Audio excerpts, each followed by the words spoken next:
Men, we are not simple, chest-thumping, rock-smashing, fire-starting barbarians. We have depth. We intensely feel. We are scared, yet brave. We love to have fun. We're imperfect and make mistakes. We're compassionate and loving. We are multifaceted. Let's explore the reality of masculinity together. Today I want to speak to the dads who maybe this last week was really rough and really hard because you don't get to spend time with your kids. Maybe part of the holidays, maybe all the holidays, maybe you hardly get to see your children and the memories that are made. I think for a lot of us, we focus, and rightly so, on how the holidays are a festive time and a positive time. But let's be honest, at the end of COVID, everybody's a little bit tired, everybody's a little bit weary.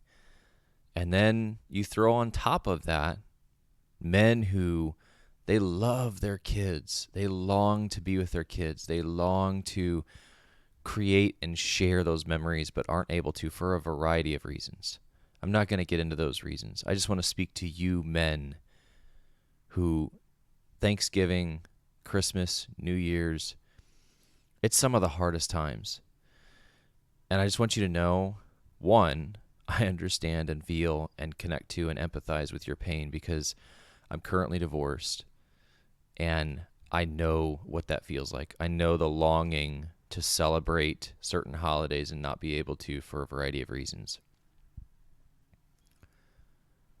I know the pain that's almost hard to articulate that comes with having to hear from your kids about memories that they've created with their mom or their dad.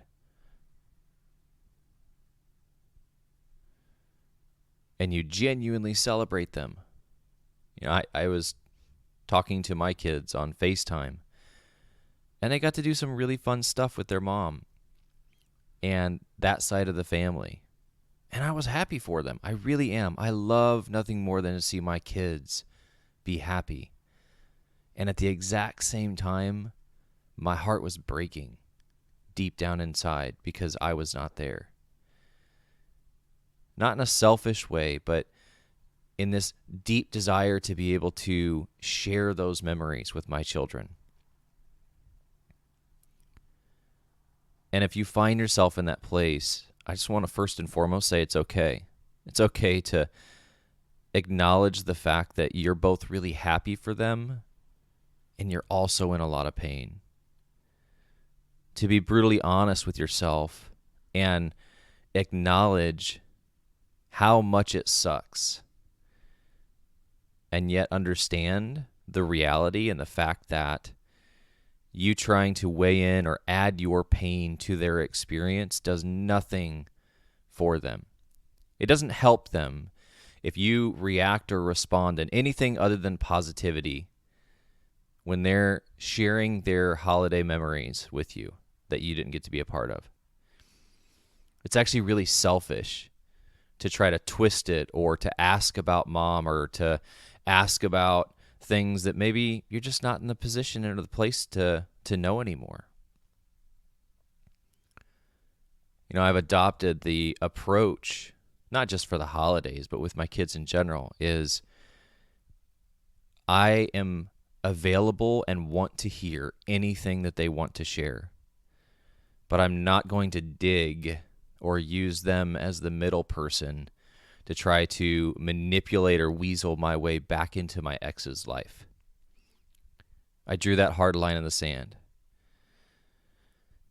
And another one that was really, really freaking hard to do, especially going through the divorce, but still carries forward, is this is something that my mom said to me years ago related to my dad when they got a divorce, because I would ask point blank questions. I'm the straight shooter, no BS. Look, Mom, I know that you want to say something. Da-da-da-da-da. What about this with Dad? Or whatever. And her response was always, I'm not going to share with you things that I think could negatively impact your relationship with your dad. I want you to have your own relationship with your dad, not influenced by my pain, not influenced by my relationship with your dad. And I got to tell you, that is way easier said than done, but it's really fruitful too. Because if you're man enough to take the posture to be the safe haven for your kids, to come knowing that they're not going to be stuck in the middle and they can just share whatever they want, over time, it's building trust. Over time, it's building connection. And time is the most honest, unbiased, quote unquote, person when it comes to who's wrong or who's right. Because just like in my relationship with my mom and my relationship with my dad, time showed me in my own relationship with my mom and my dad the areas that were hurtful or painful, or there was missteps, or they took ownership or didn't take ownership, whatever it was. But I found that out for myself. I didn't have it interjected from my mom, because that would have been tainted. It would have been coming with that pain from the past, and that's not fair to me. And she always told me, she just said, I considered this as my act of love, my sacrifice for my kids, because that's what it is. Everything in you, at least in me and other people I've talked to, you want to know.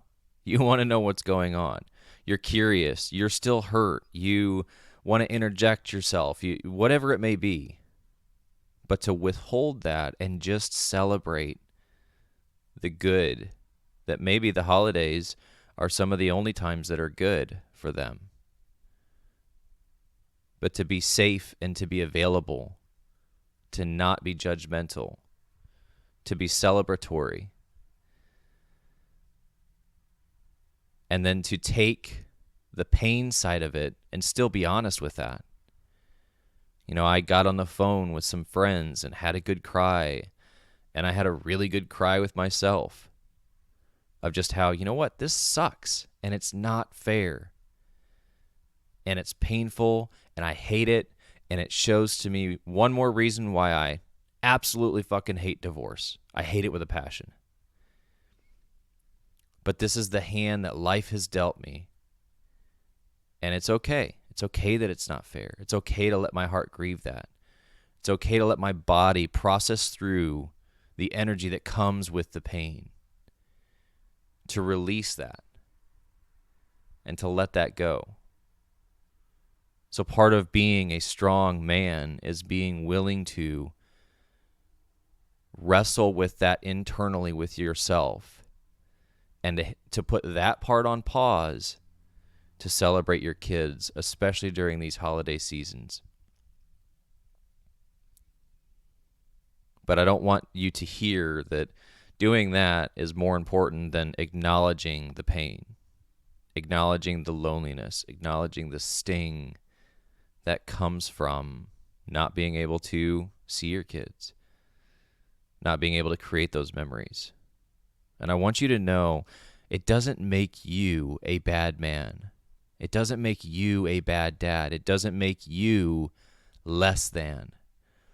Do not let those lies start to creep into your mind or into your heart. But no, stand firm in knowing the fact that you feel the pain, the fact that you are even wrestling with that, shows that your heart is for your kids. It shows that you love them. Like, if you didn't love them, you wouldn't feel that. That's the sting and the pain of love that comes at times when you happen to be a single dad. And maybe it's not divorce. Maybe you lost your spouse or lost their mom to a sickness. Divorce has been the journey that I've walked through. But there's a variety of reasons why you may not be able to celebrate the holidays the way that you envisioned, or that you had as a child, that you want to pass on to your kids. But now you do get to still choose. How do you respond to that? For me, I'm creating my own memories. I'm creating my own experiences with my kids. I'm talking to my brothers about what did we do growing up that we really liked that I want to pass on to my kids. And I've done some of that within my marriage. But for me, this coming Christmas, it's the first time having my kids on Christmas since the divorce. And this last week for Thanksgiving was the first Thanksgiving I did not have them. And so this is really fresh on my heart and fresh on my mind for a lot of reasons, but especially because I'm going through it myself.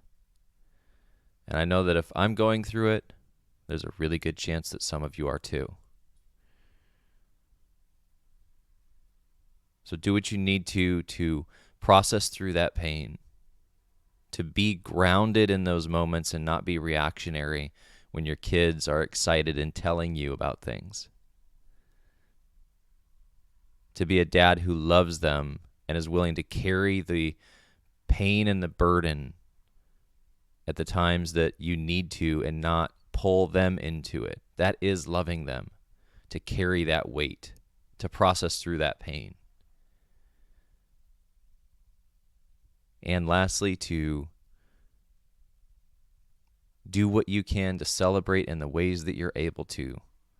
In the midst of all this craziness that's going on, you can still create memories that they look back on, and not just we're all hunkering down and waiting for 2020 to get over because good God. No, finish the year strong. Finish the year strong and show up for your kids and still create memories that they can look back on and say 2020 wasn't just a crazy isolation, pandemic, horrible year, but Christmas is really special too. You can do that. You have that in you, but you have to make a conscious choice to pivot, to lean into creating those experiences instead of just hunkering down or letting the pain overcome your heart to where then you get stuck into this isolation or overwhelmed state that you want to run and hide from. Show up for yourself and show up for your kids and finish this year strong. Also be willing to process that pain and be real with it, because it is real and it is there. And lastly, you're not alone. You are not alone in that pain. I may not know you personally, but I know the pain.